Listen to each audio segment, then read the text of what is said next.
ਤਾਂ ਝੀਲ ਸੈਫਲ ਮਲੂਕ ਤੇ ਆਏ ਹੋਏ ਆ ਤੇ ਇੱਥੋਂ ਦੀ ਕਹਾਣੀ ਸੁਣ ਸਨ ਝੀਲ ਸੈਫਲ ਮਲੂਕ ਦੀ ਸਾਕੂ ਦਿਲ ਪਜ਼ੀਰ ਸਾਹਿਬ से इथों दे अपने मकामी लोग हैं ते दिल पजीर भी नहीं दिल पसंद भी हैं जी जी ये हुण इन्हें ने कहानी सुने सो ये अपना कहानी सुने सन इथों दी झील सैफल मलूक दी सही जी। सुनो सर जी कहानी। अब जी सैफर मलूक शहजादा जो था एक मिस्र का शहजादा था, मिस्र का बादशाह था, शाह आसम का बेटा था, सैफ उसका नाम था। उसने जी ख्वाब देखा, ख्वाब दे विच इस झील को भी देखा और मिस्र से यहाँ तक रास्ता भी देख लिया और परी बद्र जमाल को भी देख लिया। तो सुबह उठ कर उसने अपने बाप से बताया कि ए बाप, मैंने रात को एक झील देखा और परी को देखा, परी पर आशिक हो गया, अब मुझे परी कैसे मिलेगी। उसके बाप ने बोला आपको तो परी नहीं मिल सकती, वो नारी है, आप खाकी हैं, वो आग की पैदाश है, आप मट्टी की। वो बाप की नाफरमानी से कई साल ज़माने घूमता फिरता आखिर नारान में पहुंचा तो 12 साल रास्ते पे लगे थे। जब नारान में पहुंचा तो उसको अल्लाह वाला एक वली बुजुर्ग मिला। उस वली से पूछा कि मुझे परी कैसे मिलेगी। उसने बोला कि ये सामने वाली जो छोटी पहाड़ है इसी की बैक साइड में एक खेमे की तरह पत्थर है, वो आप भी मौजूद है। उस पत्थर के साथ जाओ और 40 दिन का चिल्ला करो, अल्लाह की इबादत करो, 40वें दिन के बाद आपको परी का पता चलेगा। उसने जाकर इस पहाड़ के ऊपर 40 दिन का चिल्ला किया। 40वें दिन के बाद 2 जिन्नात उसके कब्जे में आ गए। उन जिन्नातों ने सुलेमानी टोपी पहनाई तो झील के किनारे पर ले आई। वो किसी को नज़र नहीं आता, उसको सब कुछ नज़र आता है, क्योंकि उसने सुलेमानी टोपी पहनी है।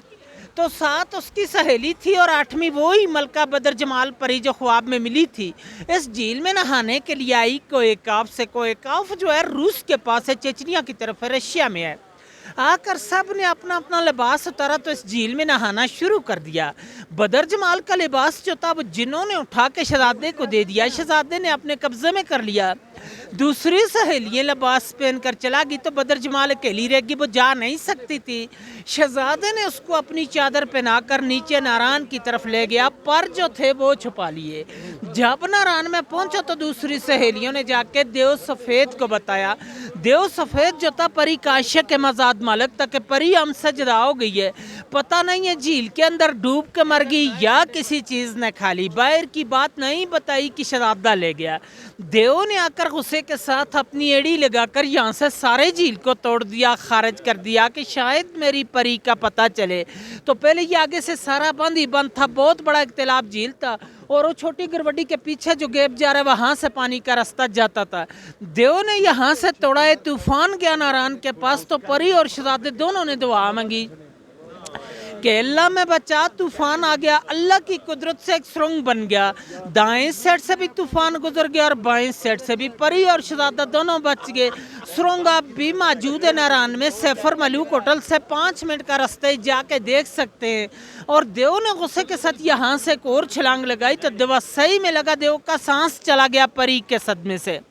परी को लेकर शहजादा शहर मिस्र को चला गया। शहजादे का नाम था जी सैफ मलूक। तब कहते हैं कि यहाँ दोनों की मुलाकात हुई है, इसलिए इस झील का नाम मशहूर किया सैफर मलूक झील और इसकी दास्तान बनी है। फिर इसके ऊपर लोग आने शुरू हुए। उस वक्त इंसान की आबादी यहाँ पे नहीं थी।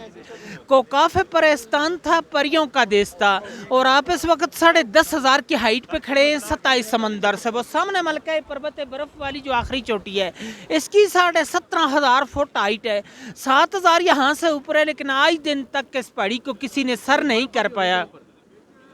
इसके अंदर सोने की मैसत है, परियां इबादत करती हैं, जो बंदा भी जाता है उसको गिरा देती हैं। 98 का वाक्य राशिद भट्ट लाहौर का एक बंदा था, वो कहता था कि मैंने इस पहाड़ को सर करना है। लोगों ने उसको मना भी किया था लेकिन वो चला गया। जाते हुए रास्ते में गिर के मर गया था। 13 दिन बाद उसकी डेड बॉडी मिली है मकामी लोगों को, उन्होंने उठा के नीचे भेजा है। चांदनी रात होती है, चांद की जब 14वीं रात हो तो परियां उतरती हैं इस झील में, लेकिन उन लोगों को नजर आती हैं कि जो चिल्ले गुजार लोग होते हैं या इबादत करने वाला बंदा। आम बंदा तो यही देख सकते हैं कि इन पहाड़ों का अक्स उसमें आ जाता है। बहुत ही खूबसूरती होती है, दिन जैसी रोशनी होती है, लोग आते हैं नज़ारे करते हैं। और आज दिन तक झील की गहराई का अंदाज़ा भी किसी ने नहीं ले सके कि अंग्रेज़ आया था اس نے 5 من رسی لائی تھی. اس وقت گاڑیاں نہیں آتی تھی خچروں پہ. آگے 10 کلو کلوا بن کے اس کے درمیان میں کشتی کے تھرو ڈالتے رہے ہیں. رسی چلتے چلتے ختم ہو چکی لیکن اس کی گہرائی کا اندازہ نہیں کر سکیا. 5.5 کلومیٹر ارد گرد ہے, 600 کنال رقبے میں یہ سارا جھیل ہے. اس کی گہرائی کا کوئی اندازہ نہیں ہے. سٹوری ختم سر جی.